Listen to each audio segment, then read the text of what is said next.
J'aime bien ce mot journartiste parce que depuis 18 mois, je me suis lancée dans une aventure folle, c'est-à-dire que je ne viens pas du tout de cet univers, mais j'ai voulu écrire mon premier scénario.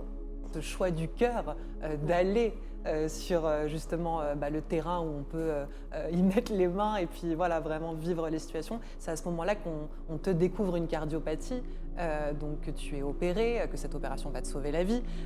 Et c'était un choix du cœur. On doit être à une trentaine de mètres, moi qui suis myope, et là je vois des silhouettes passer, une, deux, trois, je dis oh là là, qu'est-ce qui se passe? Et là je vois que ce sont des requins marteaux. Donc moi, je m'arrête de palmer, j'ai mon cœur qui bat à la chamade. Et là, mon Alvaro, mon moniteur équatorien, il m'oublie, il prend sa perche, il allume sa GoPro et il fonce vers eux pour les filmer. Les requins tigres sont connus pour être, on va dire, des aspirateurs des mers. Ils mangent ce qu'ils trouvent. Donc ça peut être une plaque d'immatriculation, Comme toi. Voilà.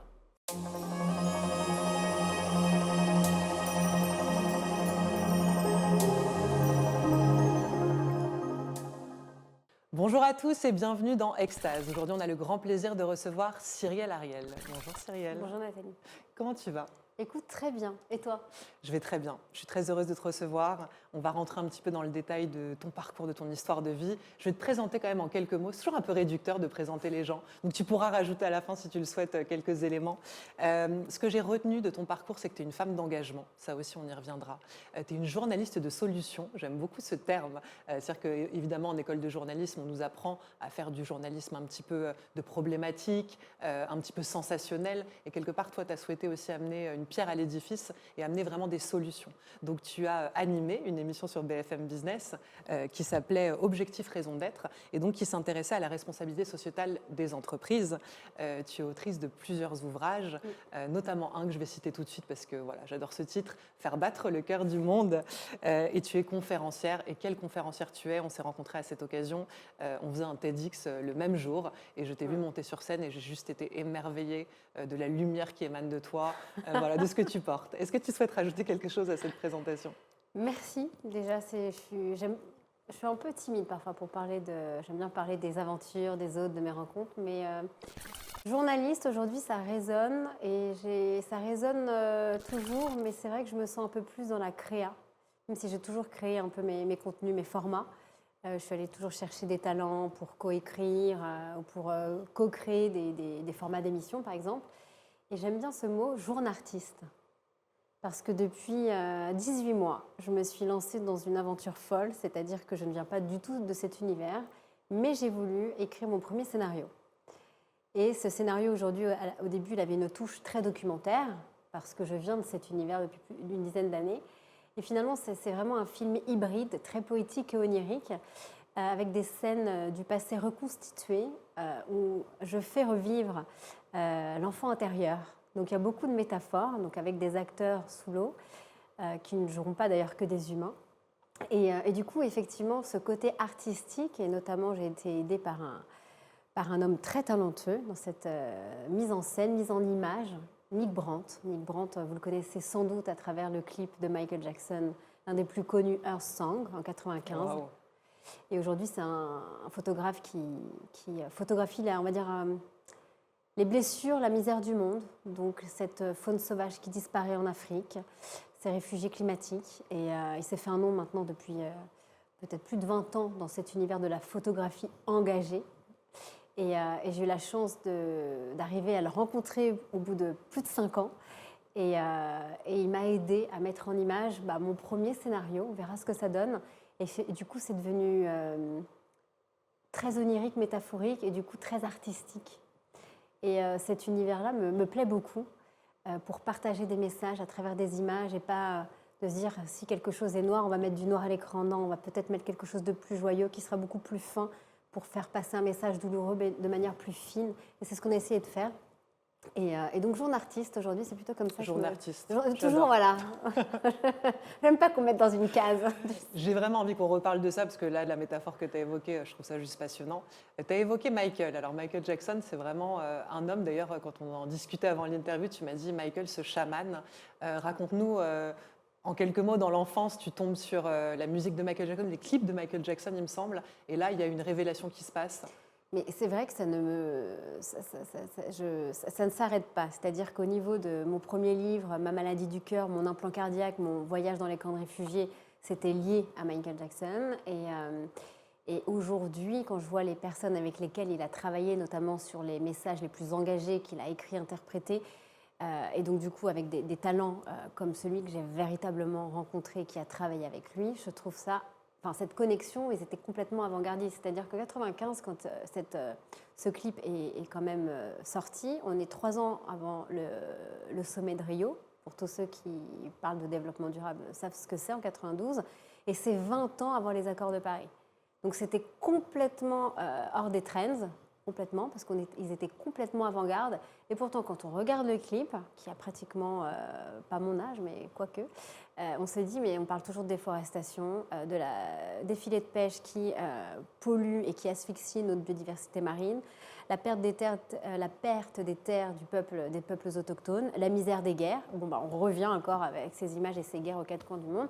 Donc c'est toujours là. Et c'est vrai que c'est ce qui me draine et c'est ce qui me motive quand j'ai commencé à faire du journalisme d'impact. Dans mon premier livre, il est complètement dedans, puis c'est vraiment mon enfance. Et aujourd'hui, c'est vrai que je le refais encore revivre dans ce scénario. On verra comment ça aboutit. Mais c'est vrai que ce côté Men in the Mirror, c'est la chanson en tout cas sur laquelle je me suis appuyée dans le scénario, c'est un de mes tatous également, en plus de Heal the World. Mais c'est vraiment ce message que je fais passer et que voilà, si tu veux changer le monde, commence par toi-même. C'est ce que disait Gandhi, le changement individuel, c'est ce que dit plein d'activistes et de militants pour la cause humanitaire ou environnementale. Et moi, pour le coup, ouais, c'est pas Yann Arthus Bertrand ou Nicolas Hulot auquel j'ai eu accès, ou Pierre Rabhi à l'époque, c'est vrai, c'était par Michael Jackson. Donc c'est vrai que c'est un discours assez disruptif dans le monde écolo, mais j'ai toujours eu, et je l'assume, et c'est celle qui m'inspire le plus, cette touche anglo-saxonne. Voilà, ce côté anglo-saxon où effectivement, donc le côté chaman, on ne va pas trop creuser, mais effectivement parler de canaliser, quand il disait d'où te vient l'inspiration, from the source, les Américains sont beaucoup plus spirituels que nous, ou en tout cas, devant les caméras, ils le sont beaucoup plus. Et quand on voit certains interviews en disant mais d'où t'es venue cette inspiration pour Billie Jean, etc., ou même pour Heal the World, il répondait depuis la source. Et qui répondrait ça aujourd'hui à un artiste français? Bah, ça m'est arrivé comme ça. Donc ce côté spirituel, ce côté où les messages et les mots de la nature sont partagés, j'ai trouvé avant-gardiste. Et j'ai eu la chance également, il y a quelques années, de rencontrer quelqu'un qui a coécrit Poem to Earth de Michael Jackson. Incroyable. Je la connais moins, celle-là. Et c'est Deepak Chopra. Qui ne Wow. connaît pas Deepak Chopra? Incroyable. Dans cet univers très spirituel, celui qui un peu, on va dire, vulgarisé le concept de la méditation pour les Occidentaux, qui a fait des masterclass avec Oprah Winfrey. Donc effectivement, encore ce côté anglo-saxon qui, moi, m'anime et m'intéresse, attise en tout cas ma curiosité. Et donc c'est Deepak. Et quand je l'ai rencontré aussi, il m'a dit, oui, j'ai coécrit Poem to Us to Michael Jackson. Et quand on écoute les paroles, vous pouvez le retrouver. C'est d'une pureté, d'une finesse et d'une humilité. Donc c'est vrai que ce côté-là, en tout cas, très spirituel, très connecté, c'est pour partager des messages très humanistes et de cette vulnérabilité de la Terre, mais infligée par les humains. Et du coup, ce qu'on s'inflige à nous-mêmes, les guerres, c'est quand même nous qui les créons contre nous-mêmes. C'est quand même incroyable, ce phénomène. Et après, voilà. Après, c'est la nature qui se rebelle. Il y a des incendies, il y a des tsunamis, il y a des sécheresses, etc. Effectivement, ça affecte nos cultures et du coup notre sécurité alimentaire, etc. Mais finalement, si à 95% ce dérèglement climatique est d'origine anthropocène, du coup, on se fait mal tout seul. C'est intéressant parce que Michael, c'est vraiment une balise. En fait, il revient à plein d'endroits de ton parcours. Il te suit, il t'accompagne aussi. On en parlera peut-être sur ton corps, de tatouer aussi. Il y a une dimension quand même spirituelle dans le tatouage, de venir ancrer sous notre peau ce qu'on a envie de garder en soi. Moi, je suis assez curieuse de savoir si dans l'enfance, tu étais touchée par les injustices. Est-ce qu'à l'école, quand tu voyais peut-être des gens qui souffraient de certaines choses, ça te touchait particulièrement ? Je pense que je souffrais déjà beaucoup. Moi-même, je pense que j'ai eu beaucoup de souffrances dans mon enfance. Et moi, c'était plutôt vis-à-vis dans mon foyer familial, où je voyais qu'il y avait des injustices, ou en tout cas des choses pas très agréables à vivre depuis son plus jeune âge. Et ces injustices-là que tu parles, on va dire de l'humanité, je n'avais pas forcément autour de moi, mais c'était dans ces clips-là. Et c'est pour ça que j'ai décidé d'aller voir ces injustices de mes propres yeux. Donc en 2014, quand je pars avec les équipes d'Action contre la faim en visite d'une mission au Bangladesh. Et là, je fais les camps de réfugiés Rohingyas, des musulmans persécutés, et ensuite quelques visites dans les bidonvilles. Et après, ça a continué. Je suis allée à Kibera, au Kenya, des images qu'on retrouve dans The Constant Gardener de Ralph Fiennes. Enfin, voilà. Donc c'est dingue parce que j'ai fait des orphelinats aussi au Kenya. Je suis allée visiter des orphelinats. Donc en fait, cette injustice, je ne l'ai pas vue forcément au pied de chez moi. C'est vrai que j'ai eu ce goût du voyage lointain, de cultures complètement différentes de la mienne. Et c'est vrai que c'est ça qui m'a attisée, qui m'a poussée à aller... ça me manque d'ailleurs. Depuis 3 ans, je vais dans les profondeurs, mais ça me manque d'aller à la rencontre d'autres peuples. Mais là, je suis avec le règne animal. Mais ça me manque et c'est effectivement, j'en étais sensible. Et c'est surtout quand j'ai commencé à voler de mes propres ailes en 2014 et que j'ai commencé à faire ces voyages humanitaires et d'aller en Amazonie, vivre avec les Tikuna, la communauté des Tikuna, se baigner dans le fleuve Amazon et comprendre ce que pouvaient leur apporter les cultures, les arbres, dans tout leur écosystème, dans leur vie quotidienne, de la pirogue à la teinture, de la teinture. Enfin, c'était incroyable. Donc, ça m'a poussée plus tard. Il y a une vraie symbolique quand même, parce qu'au moment où tu pars au Bangladesh, je reviens un peu sur ce parcours, mais je t'ai entendu dire que c'était une période professionnelle où tu étais finalement un petit peu perdue. Et aussi, tu te sentais trop passive, tu avais besoin d'aller sur le terrain, tu avais besoin de vivre les choses. Et c'est intéressant parce que quelque part, ce choix du cœur d'aller sur justement le terrain où on peut y mettre les mains et puis voilà, vraiment vivre les situations, c'est à ce moment-là qu'on te découvre une cardiopathie. Donc que tu es opéré, que cette opération va te sauver la vie. Et c'était un choix du cœur. C'est quand même assez passionnant, cette symbolique, j'imagine que tu l'avais déjà relevée. Comment tu l'aperçois ? En fait, en s'écoutant, effectivement, écouter son cœur, ça devient... c'est une phrase tellement bateau, mais en fait, qui fait tellement sens quand on le fait véritablement. Le dire sans que ça vibre. Mais quand ça vibre vraiment, s'écouter. Je le dis à un moment dans mon script, dans mon scénario, je dis « je me sentais comme une coquille vide ». Je pense que ça imagine bien, en fait. On est là quelque part, on ne se sent pas à sa place et on n'est pas du tout stimulé intellectuellement. On se dit, mais qu'est-ce que je fous là ? Je ne trouve pas de sens, d'utilité.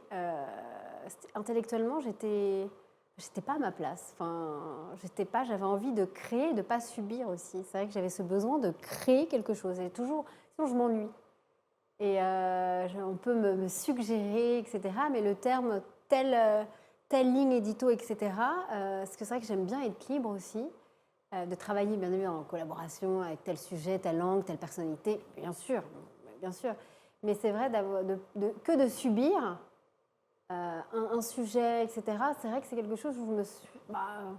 moi, c'est pas, ça fait pas partie de ma personnalité. J'aime bien créer, être en action et pas juste subir Et tu veux dire ne pas être rangé dans une case, c'est pas une question de ranger dans une case, c'est de se dire j'ai préféré me battre, et je le fais encore, pour vraiment vivre et co-créer, donc plutôt le côté artiste, mais créer mon métier, que de subir et de rentrer dans une case où je ne serai pas forcément la meilleure parce que pas la plus intéressée par le sujet, juste parce que je dois rentrer dans ce schéma-là, etc. Je préfère me battre jusqu'au bout pour défendre mes valeurs, mes idées et mes créations que de choisir la facilité d'aller cocher un CDI quelque part. En plus, le mot CDI ne résonne pas du tout avec moi, même non plus. Donc voilà, ouais. C'est ça.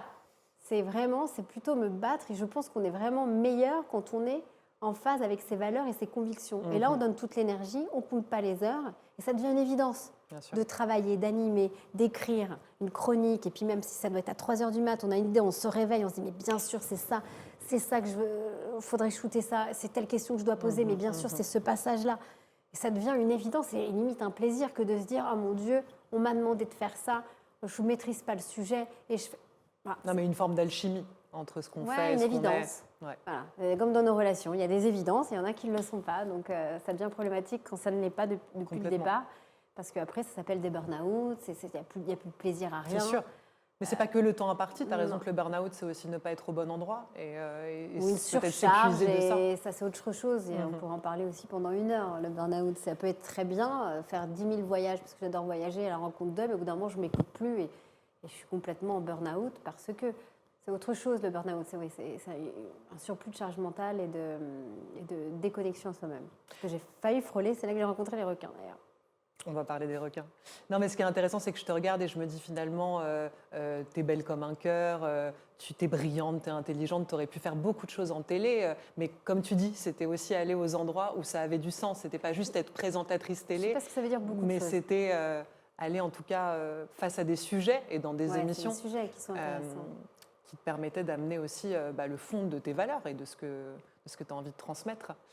Parlons peut-être d'Objectif Raison d'être sur BFM Business, cette émission donc, qui a duré 4 saisons, qui mettait donc en lumière en fait, des chefs d'entreprise, et je crois alors des chefs d'entreprise de peut-être de grosses entreprises et d'autres de plus petites. Raconte-nous un petit peu le principe de l'émission. C'était une émission, mais j'ai adoré. Et d'ailleurs, merci beaucoup à BFM Business d'avoir cru en ce projet. Ça a commencé en 2020. C'est avec mon co-auteur de mon 3e livre, Sylvain Raymond. On a co-créé, création, ce format d'émission. C'est-à-dire que moi, qui venais du monde des humanitaires, ensuite j'ai commencé à rencontrer plein d'entrepreneurs sociaux. Et je me dis, mais toutes ces pépites-là, tous ces entrepreneurs, donc j'étais à fond dans le journalisme de solutions, trouvent des solutions. Et à côté de ça, j'entends parler des engagements sociétaux des entreprises, donc la démarche RSE, la démarche de décarbonisation, etc., décarbonation.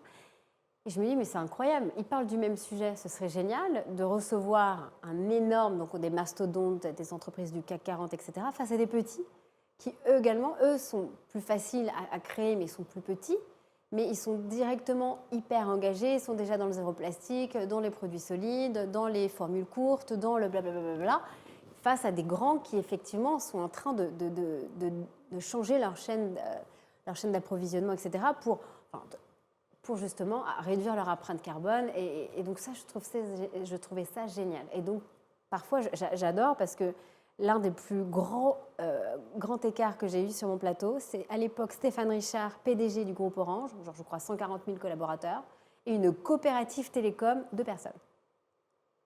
Et j'ai trouvé ça génial de donner l'opportunité de parole à une pépite de coopérative télécom avec 1 ou 2 salariés face à Stéphane Richard.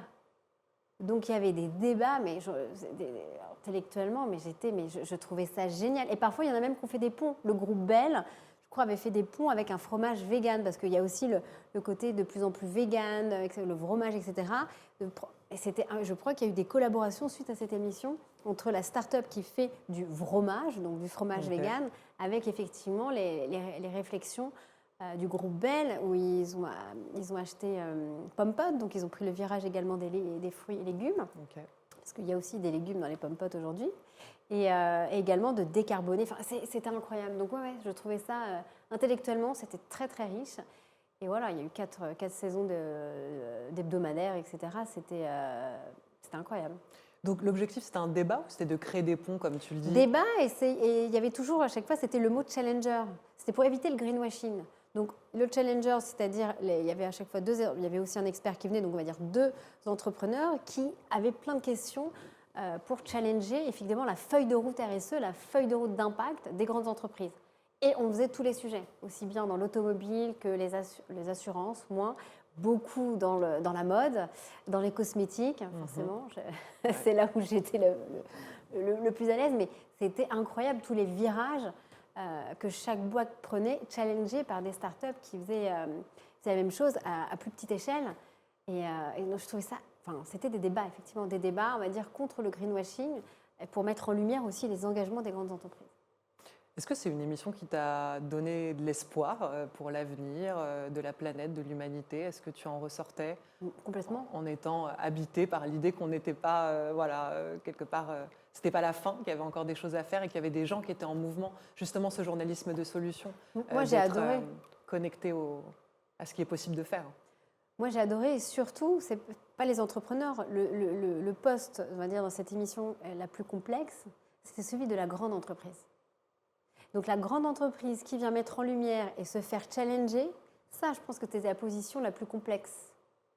Parce qu'auto-l'entrepreneur, il était là, c'était le gentil. Je fais un business, mais avec plus d'impact, décarboné, on va dire plus green, etc. La grande entreprise, il y a eu plusieurs de L'Oréal, beaucoup de la mode, etc. On a eu Etam, il fallait quand même venir se dire, OK, je vais avoir la journaliste qui va me poser des questions si réelles, il va y avoir le challenger qui est un entrepreneur, plus l'expert. Donc, il se faisait, on va dire, bombarder de questions pendant 26 minutes sur sa feuille de route de décarbonation. Et je pense qu'il y a eu 2 désistements en 4 ans. Et donc, c'est ça que je trouve ça fort. Et donc là, effectivement, ça m'a donné de l'espoir. Ils sont tous venus. De Stéphane Richard à Brice Rocher, par divers directeurs de plusieurs divisions chez L'Oréal, les patrons de Hyundai, de Toyota, de Etam, je crois que j'ai eu aussi des Yves Saint Laurent, enfin, même du luxe. Alors, le luxe, un peu moins, ça qui prenait moins la parole sur les enjeux RSE, mais c'est pour ça. Et ça, je trouvais ça, chaque fois qu'il y avait une proposition, il y avait très très peu de désistements ou très peu de refus, même dans les alimentaires, etc. Ouais, tu sentais qu'ils se prêtaient au jeu et que. C'est ça, exactement. Et qu'ils étaient prêts à peut-être ouvrir aussi. Parce que c'était bienveillant. C'est bienveillant. Il y a le droit de parole, c'est pas juste on va pas couper. Non, on y va. C'est un format, on déroule et ils se sont vraiment prêtés au jeu. Et ça, vraiment, bravo. Bravo. Les entrepreneurs, ils étaient au top pour montrer leurs innovations et effectivement toutes ces nouvelles pépites qui arrivent sur le marché. Et ces jeunes pousses. Et puis, face aux grands, donc je trouvais ça génial. Vraiment. Peut-être juste petite question technique pour les gens qui vont nous regarder. La décarbonation, ça consiste en quoi? Qu'est-ce que pardon, non, voilà, ce jargon. Et RSE, responsabilité sociétale des entreprises, pardon. La décarbonation, c'est-à-dire dépolluer toute sa chaîne de valeur. Okay. C'est-à-dire produire mieux avec des meilleurs matériaux. C'est vraiment moins polluer. Pour grossir le trait, c'est produire autrement. Et donc moins polluer et moins utiliser de gaz à effet de serre dans sa chaîne de production, utiliser peut-être plus le fret maritime, bien qu'en fait, ce n'est pas non plus une solution, ça détruit toute la biodiversité marine. Mais voilà, plutôt que le fret aérien, c'est voilà, produire plus en Europe pour éviter d'aller prendre de la matière, faire confectionner au Bangladesh, etc. C'est ça, produire, c'est vraiment moins polluer. Donc globalement, les entreprises sont quand même en chemin, même les gros mastodons dont tu parlais. Hein. C'est vraiment l'image que j'en ai parce que j'étais au cœur du réacteur pendant 4 années, formidable. Et moi, c'est le message positif que je vois. Donc oui, pour moi, j'ai espoir. Après, on est la France parmi plus de 200 pays dans le monde. Voilà, les États-Unis ont décidé de se retirer des accords de Paris. Après, je pense que les entreprises, elles ont vraiment le pouvoir, elles, effectivement, d'être plus certifiées B Corp. Enfin, voilà, ça, c'est les certifications qui donnent, on va dire, un chiffre de se dire je suis une entreprise durable. Nespresso le met, B Corp, etc. Il y en a 4000 dans le monde qui sont certifiés, donc on va dire durables. Avec un business model, on va dire, modéré, plus respectueux de l'environnement, mais également de l'homme, des salariés, des consommateurs. Mais j'ai bon espoir pour les entreprises. On va parler d'une rencontre que tu as faite avec les océans, on en parlait un peu en introduction. Tu appelles ça ta Blue Therapy. Donc la plongée a été en quelque sorte une révélation. À quel âge tu as plongé pour la première fois et qu'est-ce que ça t'a fait ressentir? Vers 12 ans. À 12 ans, mon papa était un ancien moniteur de plongée. Donc, il a attendu que j'ai 12 ans pour me mettre une bouteille sur le dos. Et ce n'était pas évident. Parce qu'effectivement, étant née mal formée, comme je me suis fait opérer à 27 ans, à 12 ans, j'avais toujours mon trou dans le cœur. On ne le savait pas. Mais du coup, je ne savais pas nager. Donc, c'est-à-dire qu'il te manquait du souffle? Je n'avais absolument aucun souffle. Okay. C'est-à-dire qu'on jouait, c'était quoi, le water polo? Quelle horreur ce water polo, je galérais à aller chercher la barbe, nager en crawl, je me suis dit à quel moment je dois soulever la tête, j'étais au bout de 3 brasses, j'étais KO technique, et donc moi et l'eau, ça faisait vraiment, mais on était 2. Okay. Et donc, à 12 ans, on a fini par être 1. La plongée sous-marine m'a réconciliée avec l'eau. Et Dieu sait si quand même il m'a fait plonger en Bretagne, mon père. Je n'ai pas plongé dans les eaux de l'océan Indien cristallin. Ça plus tard, mais... Et à 29 degrés, pour la frileuse que je suis, j'ai plongé vers Brest, la Bervrac, avec de l'eau froide, etc. Donc c'était pas, il m'a fait Cerbère et la Bretagne. Est-ce qu'on sent le froid avec même une grosse combi? Ah ouais, alors moi je suis une frileuse. Ah oui, j'ai fait l'Afrique du Sud là il y a 2 ans. Au bout d'une Le rêve. demi-heure, j'étais gelée. J'étais contente de voir des requins, mais j'étais bleutée pendant 3 heures. Mais et donc effectivement, j'étais loin de me dire qu'un jour mon élément serait l'eau. Et grâce à la plongée sous-marine, je me suis sentie mais apaisée, c'est-à-dire que mon cœur, grâce à la plongée, j'étais plus essoufflée. Et c'est là que j'ai pu, donc grâce à la plongée, connecter avec le monde sous-marin et commencer à observer cette vie marine. Après, pendant 20 ans, j'ai plus plongé. Heureusement, j'ai été opérée et je me suis reconnectée 20 ans plus tard. Et c'est là qu'après, par hasard, j'ai croisé une cinquantaine de requins marteaux. Ma vie a changé depuis ce jour-là. Mais c'est effectivement la plongée sous-marine à 12 ans, ça a changé ma vie. Alors, les requins marteaux, raconte-nous, c'est-à-dire que tu tombes par hasard sur ces requins. Oui, ils sont tombés par hasard sur moi, oui, je crois. Ils sont tombés par hasard sur toi, exactement. Qu'est-ce que ça t'a provoqué la première fois? Alors, maintenant que j'ai un implant dans le cœur, donc c'était après mon opération cardiaque, alors j'ai mon cœur qui bat, je fais de la tachycardie. Maintenant, c'est normal pour moi d'avoir mon cœur qui s'emballe à tout moment. Okay. Mais là, du coup, face au requin marteau, il s'est complètement emballé. On était 2 à plonger, il y avait mon moniteur et moi. Moi, complètement novice, ça faisait quoi 1 an que j'avais repassé mes diplômes et que j'allais sous l'eau. J'étais pas du tout, j'étais pas encore j'étais vraiment une novice, enfin pas aguerrie en tout cas. Et là, je vois, donc on est au Galapagos, donc une eau riche en plancton, donc plutôt opaque. C'est pour ça qu'il y a on appelle ça du gros, c'est-à-dire des dauphins, des requins, des baleines, des raies, etc. C'est chargé donc du coup en plancton, donc du coup il y a vraiment une très riche biodiversité marine. Et là, je vois dans cette eau un peu opaque, on doit être à une trentaine de mètres, moi qui suis myope, et là je vois des silhouettes passer, 1, 2, 3, je dis oh là là, qu'est-ce qui se passe? Et là je vois que ce sont des requins marteaux. Donc moi je m'arrête de palmer, j'ai mon cœur qui bat à la chamade. Et là, mon Alvaro, mon moniteur équatorien, il m'oublie, il prend sa perche, il allume sa GoPro et il fonce vers eux pour les filmer. Et là, je me dis, mais il est fou. Mais qu'est-ce qu'il va faire? Il va me laisser toute seule dans le grand bleu, mais qu'est-ce qui va se passer? Qu'est-ce qui va lui arriver? Et là, je vois que les requins, ils s'en approchent, ils les filment, ils nous snobent total. Et là, je fais, attends, il y a un truc que je n'ai pas capté. Mon rythme cardiaque je commence à reprendre confiance en étant bien. Je dis là, il y a quelque chose que je n'ai pas capté. Cette plongée m'a changé. Parce que de retour, comme je suis assez obsessionnelle, quand j'ai quelque chose qui me taraude, je commence à faire des recherches sur les requins, mais pourquoi ils ne m'ont pas attaqué? Après, j'ai essayé de m'approcher d'eux, de retrouver ce banc de requins marteaux. Et à partir de là, ça ne m'a pas quittée. 6 mois plus tard, je pars toute seule dans l'océan Indien. C'est là que je fais les requins tigres, les requins renards, requins baleines. Je ne connais personne, je vais sur une île musulmane. Et je suis obsédée par les requins. Et à partir de là, j'ai vu qu'ils étaient fragiles, ils sont vulnérables, ils sont là depuis 450 millions d'années. Depuis 50 ans, leur population est décimée à cause de nous. C'est toujours à cause de nous, hein, les filets de pêche. Parce qu'on mange les ailerons, parce les qu'on filets les de pêche chasse. toujours, et beaucoup de shark finning, l'aileronnage en français, mais même si l'aileronnage, personne ne comprend. Mais effectivement, c'est cette pêche où on prend l'aileron, et l'aileron qui est vendu sur le marché asiatique parce qu'en Asie, ils mangent, notamment en Chine, l'aileron de requin. C'est un plat prisé, traditionnel, qui coûte cher, et plus l'aileron est gros, plus il coûte cher, et plus on est quelqu'un d'important. Voilà. Sauf que voilà, en Chine, ils sont plus d'1 milliard.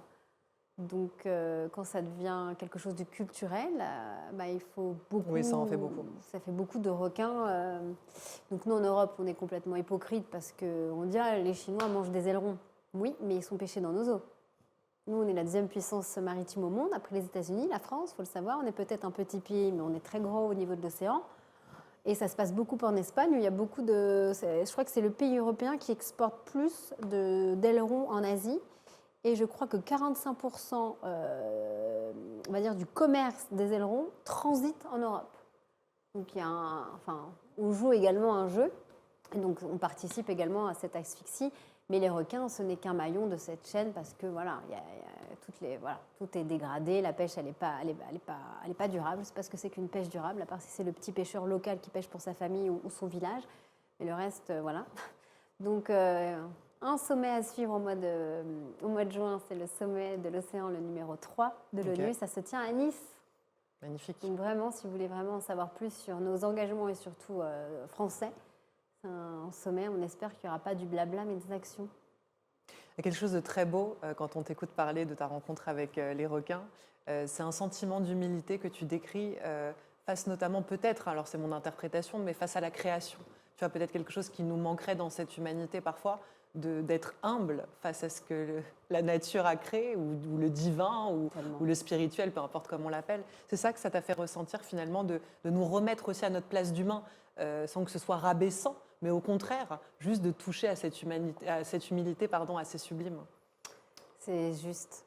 C'est juste. Alors après, chaque animal sauvage, face à un boa aussi, je pense que je me sentirais toute petite. Mais c'est vrai que j'ai cette attirance particulière pour le requin. J'ai compris il n'y a que quelques mois. Mais oui, et puis surtout, le requin, voilà, c'est le requin tigre qui est très puissant. Je cherche effectivement ce face-à-face avec plus puissant, avec plus grand, et qui effectivement, ça fait du bien peut-être à l'ego humain de se dire, sans outils, sans armes, on n'est rien en fait. Voilà, on domine le monde animal parce que ça fait, je crois, 12 000 ans. Bon, bref, que l'homme a pris le pas sur l'animal et s'en sert pour se nourrir. Pour son régime alimentaire. En tout cas, quand on est face à un animal sauvage et non domestiqué, ouais, ça fait du bien. Ça fait du bien de se dire waouh. Et donc là, effectivement, il y a cette connexion qu'on perd parfois, même entre nous, entre êtres humains, on perd cette connexion dans notre quotidien, souvent avec nos proches. Et là, effectivement, on essaye d'établir une connexion et se dire je suis humble face à toi, moi qui n'ai pas d'armes, pour me connecter à quelque chose de plus grand, plus sauvage que moi. Et ça fait beaucoup de bien quand on voit qu'il y a cette cohabitation et cet accueil. On est un truc, on est dans l'univers de l'océan, c'est ça qui est intéressant. Comme dirait Jacques Rougy, on est des mériens, on est des terriens, bien sûr que j'ai l'impression de venir de la mer de plus en plus, mais à la base, on est des terriens, donc rentrer dans ce monde-là et rencontrer ces animaux sauvages, plus grands que nous, effectivement, et eux, ils sont là depuis 450 millions d'années. Ils étaient là avant les dinosaures, les requins. C'est une espèce, on va dire, évolutive incroyable. Tu penses qu'ils ressentent ton intention ? Je pense qu'ils sont très connectés et le monde animal est beaucoup plus connecté. Après, voilà, il faut ouvrir ses chakras à ce monde-là, mais je pense ils ressentent beaucoup les battements du cœur. En plus, moi, qui ai un implant aujourd'hui, et à tout moment, mon cœur se met à battre à la chamade, bien sûr qu'ils le ressentent. Et un jour, j'ai une expérience extraordinaire, c'est que j'ai fait un face-à-face avec une femelle 4 mètres de requin-tigre. Les requins-tigres sont connus pour être, on va dire, les aspirateurs des mers. Ils mangent ce qu'ils trouvent. Donc ça peut être une plaque d'immatriculation comme toi. Voilà. Et au moment où nos regards se sont croisés, parce que je regardais, j'étais ailleurs dans les profondeurs, il faut le faire quand même. C'est vraiment un risque à ne pas faire en plongée, surtout quand on est entouré de beaux spécimens comme un tigre, comme les requins-tigres. Je me suis retournée, elle était là. Et au moment où nos regards se sont croisés, moi, ma consommation d'air s'est vidée très vite. Elle est juste repartie. Juste repartie. Et là, je me suis dit, waouh, mais quel respect, quelle humilité. Elle aurait pu faire ce qu'elle voulait de moi. Me goûter qu'est-ce que c'est que ce spécimen avec des bulles. J'ai peut-être faim, veux voir ce que ça donne sous la dent. Rien du tout. Au moment où son regard s'est détourné, pour se croiser, sans la toucher, elle est partie d'elle-même. Et là, je me suis dit, là, c'est l'expérience pour moi qui a changé. Donc, il y a eu les requins marteaux, plus ce face-à-face avec une requin-tigre. Et c'est là que j'ai commencé à me dire, mais si je pouvais écrire une histoire différente avec mon parcours, parce que des plongées avec les requins pour changer leur image, ça s'est fait de toutes parts, sur toutes les plateformes, sur tous les documentaires. qu'est-ce que je peux apporter de plus? Et c'est ça que je travaille depuis ces derniers mois. Mais ouais. C'est intéressant, tu parlais de parfois en plongée, on peut être pris, j'avais lu ça quelque part, dans une forme d'extase qui fait qu'on remonte jamais. Ouais. C'est quoi ce phénomène? La narcose. Ok. L'ivresse des profondeurs, l'ivresse des mers. Et le film français qui a cartonné, c'est Le Grand Bleu. C'est la scène finale où Jean-Marc ne revient jamais. Jean-Marc Barr. Et cette scène, je l'ai eue. Cette scène. Cette sensation, alors je pensais, ça a été très abstrait. À partir de 30 mètres, on doit toujours faire un check de comment va ton buddy, savoir tout va bien, etc. Parce que tu as toujours, même en apnée, tu as toujours ce risque de partir, de faire une narcose. C'est-à-dire que tu as un excès d'azote dans le sang. Ok. Donc, tu peux avoir des hallucinations. Enfin, moi, c'était très abstrait. Je me dis, la narcose, qu'est-ce que c'est? Et un jour, j'arrive dans l'océan Indien, 6 mois après les Galapagos. On me parle de requin-renard. Je ne sais même pas à quoi ça ressemble. Je me dis, incroyable, il existe quand même 540 espèces de requins.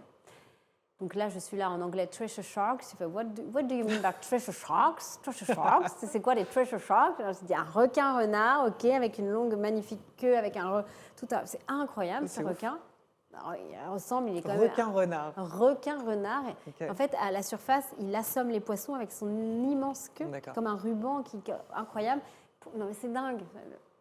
Et je suis dit, ah bah génial, et ils sont connus pour être dans les profondeurs, très timides, donc très rares à les voir, quand tu ne fais pas du shark feeding pour les attirer. Donc là, il n'y avait pas des bait balls, comme ils disaient, il n'y avait pas d'appât pour les attirer. Et donc là, on plonge, et là, je vois les treasure sharks pour la première fois. Et là, la femme enfant arrive, prend le pas sur moi, j'allume ma GoPro, et là, je suis là, 1, 2, 3, j'oublie tout. Ma montre, je venais de l'acheter, mon ordinateur de plongée. Alors là, je dépasse carrément les 30 mètres. Mais comme c'est en fit en anglais, je ne comprends rien. Et en plus, j'ai eu cette narcose. Alors j'en rigole. Je fais, oh là là, ma montre, elle bip. Hein. Moi, j'oublie tout. Je suis aspirée par ce balai de requins-renards dans un bleu incroyable. Et là, je me dis, mais qu'est-ce que je suis bien ici? Mais qu'est-ce qu'elle me gêne, cette bouteille d'air? Oh là là, mais au secours, en fait, j'ai envie de rester là. Et là, j'oublie tout. Je ne regarde pas à un seul moment les autres plongeurs, on appelle ça la palanquée. Alors qu'en plongée, c'est la base, on regarde toujours son buddy ou son moniteur. J'avais complètement oublié ces humains qui étaient en haut. Je me disais, oh là là, eux, ils ne doivent pas voir grand-chose. Et là, j'étais, mais genre, au top. J'étais à ma place. Mm-hmm. J'ai eu un sentiment absolu de bien-être. Est-ce qu'on peut parler d'un sentiment d'extase? Et là, on peut parler. C'est bien parce que je suis avec toi. C'est bien parce que c'est toi. Et là, on parle d'un sentiment d'extase, de connexion avec l'océan. Là, je ne faisais qu'un. Là, j'étais avec eux. Et quand ensuite, on est revenu me chercher, sinon je ne serais pas avec toi aujourd'hui, et on m'a remonté, du coup, j'étais mais dans un état de colère. C'est-à-dire que j'étais là, mais je ne veux pas dans ma tête, parce que je ne peux pas parler dans l'eau, j'étais là, mais je ne veux pas être avec vous, je veux descendre, les requins sont en bas, qu'est-ce que je vais remonter? J'ai eu une dichotomie, je ne faisais plus partie de ces hommes, je voulais être avec les requins, j'étais bien avec eux. Incroyable. Et c'était la meilleure plongée de ma vie, parce que je me suis sentie connectée de ce grand tout. Sauf qu'il y a ce danger de mort quelque part. Mais l'intensité, ouais. Voilà, et effectivement, j'étais... très en danger de mort. J'avais peut-être sans doute pas assez d'air si j'étais au-delà de 30 mètres, 40 mètres. Donc, c'est extrêmement dangereux, bien évidemment. Mais je ne sais pas comment te dire, j'ai eu cette ivresse, ce bien-être absolu. Je voudrais revenir sur ce que tu disais en introduction. Tu parlais donc de ce film Beautiful que tu es en train d'écrire et cette symbolique de la matrice finalement, d'être dans l'océan un peu comme on est dans le ventre maternel. Là, est-ce que c'est arrivé récemment de prendre conscience que finalement les deux avaient peut-être la même symbolique pour toi à vivre? Je m'en suis rendu compte, c'est une excellente question. Quand j'ai fait lire l'une des versions de mon scénario. Et pas tout spoiler, mais effectivement, il y a eu dans mon histoire, parce que son voyage intérieur, chacun peut le faire, beaucoup se guérissent par l'océan. Beaucoup se guérissent dans les montagnes, en grimpant, d'autres dans la forêt, d'autres partent des retraites de silence. Chacun, en fait, fait son propre voyage intérieur. Et c'est ça l'idée de mon film, c'est inviter chacun à faire son propre voyage intérieur. Et le mien, effectivement, passe dans l'océan. Et le requin, c'est plus qu'un requin. J'ai découvert que cette obsession du requin, d'un animal sauvage, imprévisible, mais fascinant, ça me rappelait quelqu'un de cher. Et là, quand c'est une psychanalyste qui m'a aidée à voir au-delà, et ça nous ferait du bien d'avoir tout ce au-delà un jour dans notre vie, en disant je ne comprends pas, je suis obsédée, je ne comprends pas, il y a un truc en moi, j'adore les requins. Après, quand j'en ai parlé à des amis, ils me disent c'était une évidence, Cyrielle. Pourquoi tu ne me l'as pas dit? Et donc ça a été mais un choc, Nathalie, un choc de me dire cet animal sauvage, imprévisible, qui peut être virulent et que j'essaye d'approcher parce que j'aime, je me dis, je suis attirée en plus par leur histoire vulnérable, etc., mon cœur vulnérable. Ça me rappelait quelqu'un, effectivement, de très cher. Et il y a ce lien, l'océan, de là où on vient, ce côté, cette matrice que l'on connaît tous. L'homme vient de l'océan, mais également on vient de ce cocon douillet, de ce liquide chaud dans le ventre de notre mère. Et il y a une forte symbolique. Donc je pense que voilà, ce que j'ai ressenti, comme pour beaucoup, d'ailleurs des similitudes dans nos... pourquoi dans tel sport, dans telle activité, telle obsession, qu'est-ce qui se passe derrière moi? C'est quoi la symbolique? Qu'est-ce que ce cheval, ceux qui adorent les choses, pourquoi j'adore les serpents, pourquoi je suis obsédée par faire, je sais moi, que de la glisse, j'aime ce côté froid, ce côté indépendant, ce côté libre, parce que j'ai été... Chacun, et c'est dingue quand on creuse et qu'on va plus loin de l'activité, plus loin que notre obsession, et qu'on se remet face à nous-mêmes, face à un miroir. Waouh! Et là, du coup, on repart dans un voyage et une réflexion sur nous-mêmes, aussi. Incroyable, ce que j'avais pas vu de chez moi. Et donc, c'est vrai que ça a été cette écriture, j'ai passé 18 mois d'écriture, et ça a été surtout incroyable ces 8 derniers mois. C'est complètement cathartique. Et ça permet d'exorciser beaucoup de blessures, des traumas, les questions, les réponses que je n'avais pas. On doit accepter parfois quand on ne peut plus avoir de réponse. Ça m'a aidé énormément. Et le but, c'est que ça aide beaucoup, en fait. C'est pas d'inviter les gens à plonger avec les requins.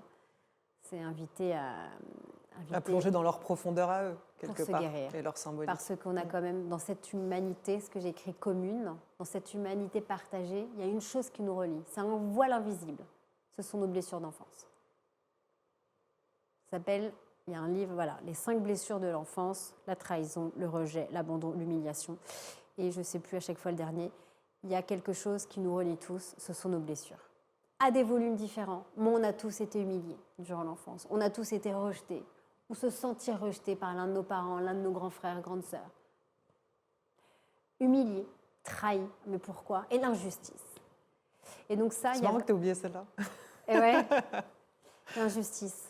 Oui, parce que c'est peut-être le volume le moins, c'est peut-être les 4 autres où moi j'ai vraiment le plus traversé pendant des années. Et ça se rejoue en plus. Alors en plus, quand on n'a pas réglé, ça se rejoue. L'univers remet des challenges. Oh, je me sens rejetée, je me sens abandonnée, oh, ça suffit maintenant.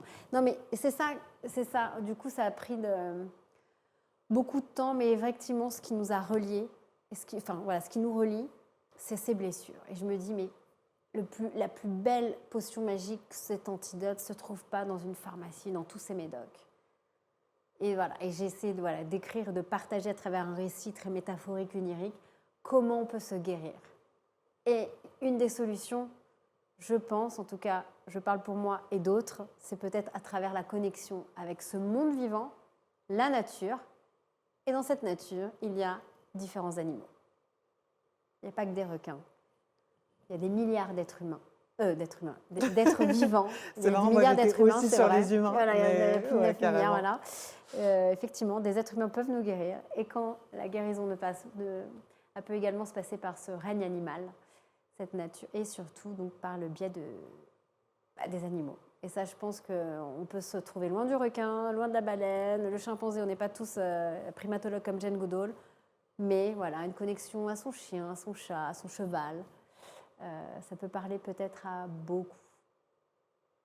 Et puis c'est vrai que quand je t'entends en parler, bon déjà ça me file des frissons, je trouve ça hyper émouvant. J'ai envie de t'amener à parler peut-être d'un timing particulier qui t'est arrivé, justement de perdre ta maman, si tu es OK d'en dire quelques mots. Comme si j'ai l'impression que dans ta vie, bon après peut-être dans toutes nos vies, mais il y a vraiment des timings assez précis. Alors je crois qu'on n'est jamais prêt à perdre une maman, hein, ça reste quand même évidemment pour n'importe lequel d'entre nous l'épreuve d'une vie un peu, parce qu'on vient de cette femme, alors peu importe les rapports qu'on peut entretenir à elle, ça reste quand même une immense symbolique. Comment tu te sens aujourd'hui par rapport à ça? Comment tu te sens? Merci pour cette question. C'est vrai, merci pour cette question. Parce que généralement, on est là pour le deuil et après on oublie que le plus dur, c'est pas le deuil. Enfin, c'est traumatique de voir sa mère dans un cercueil, enfin un de ses parents, peu importe, pour un être cher. Mais c'est surtout l'après, surtout quand ça vient d'un parent avec une relation compliquée, complexe, on n'a pas eu le temps du pardon. Ça fait mal. En tout cas, me concernant, ça m'a fait beaucoup mal. Et donc, l'année 2024 a été catastrophique pour moi. En même temps, j'ai tellement écrit. Et du coup, ça m'a permis de mieux me comprendre et de vouloir commencer à pardonner. Et ce qui est drôle en termes de symbolique, c'est qu'elle est quand même partie le 1er novembre. C'est quand même le jour des morts, donc elle a choisi son jour. Voilà, donc c'est marrant dans ce symbole, c'est voilà, de tout le 1er novembre, quand je n'oublierai jamais du coup cette maman. Et c'est vrai que du coup, c'est marrant, c'est la psychanalyste qui m'a dit « Michel, tu es une artiste ». Je dis « Pas du tout, je suis une journaliste ». Elle m'a dit « J'ai l'impression que tu crées dans la douleur. Tu te fais opérer du cœur. Tu te lances avec ton blog, faire du journalisme de solution, d'impact. » Je dis « Ah oui, c'est vrai, je n'avais pas vu ça. Tu perds ta mère et tu changes la narration, l'angle, et tu parles maintenant de tes blessures d'enfance à travers la perte soudaine de ta mère. À 57 ans, quand même, c'était soudain, arrêt cardiaque. » Je dis « Ah oui, c'est vrai. » Je crée ce nouveau... je ne sais pas comment dire, cette nouvelle facette, cette nouvelle dimension professionnelle, enfin, cette nouvelle moi, c'est vrai après un trauma. Le cœur, j'ai eu peur de mourir et de perdre ma mère sans avoir eu le temps du pardon, de me réconcilier, parce qu'on n'a qu'une mère. Là, ça a été waouh, je suis comme ça, genre, qu'est-ce que je fais? C'est trop tard. Et quand il y a le trop tard avec effectivement donc je suis partie plonger. Et donc du coup, j'ai d'autant plus plongé avec les requins après le décès de ma mère. C'est là qu'il y a eu cette notion de guérison qui est arrivée. Au début, c'était connexion, découverte du monde animal, du monde sauvage. On se sent tout petit, c'est incroyable cette espèce. Et après, on se dit, qu'est-ce que je suis bien, de nouveau, sous l'eau, avec cette biodiversité, enfin toutes les espèces, je trouve ça dingue, mais essayer de connecter, de voir différentes espèces. Moi, c'est mon voyage intérieur. Et c'est là que je me suis rendu compte, je sais mon voyage intérieur. Je viens de comprendre, c'est ce voyage intérieur que je faisais et que du coup, c'était comme si je me préparais à vivre ce trauma. Voilà. Et du coup, ça me fait un bien fou de plus en plus d'être connectée à la nature. Ça me manque. D'ailleurs, je suis de moins en moins... de plus en plus en manque d'elle quand on habite, quand on est encore parisienne.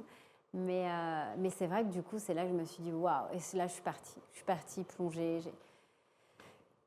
J'étais mieux sous l'eau que Puis sous l'eau, c'est compliqué de pleurer. C'est vrai, c'est compliqué de pleurer sous ton masque. Donc voilà, au moins sous l'eau, je ne pleurais pas. Alors que sur le bateau ou chez moi, sur mon canapé, devant mon script, voilà. Mais du coup, sous l'eau, c'est vrai que je pleurais pas. Je souriais. J'étais bien. Donc c'est marrant, ça faisait écho à la Cyrielle de ses 12 ans et à la Cyrielle de ses 36-37 ans. Ça continue de faire écho et sans doute que ça me suivra encore longtemps. Mais effectivement, l'océan est devenu infailliblement, c'est indéniablement, mon lieu de guérison.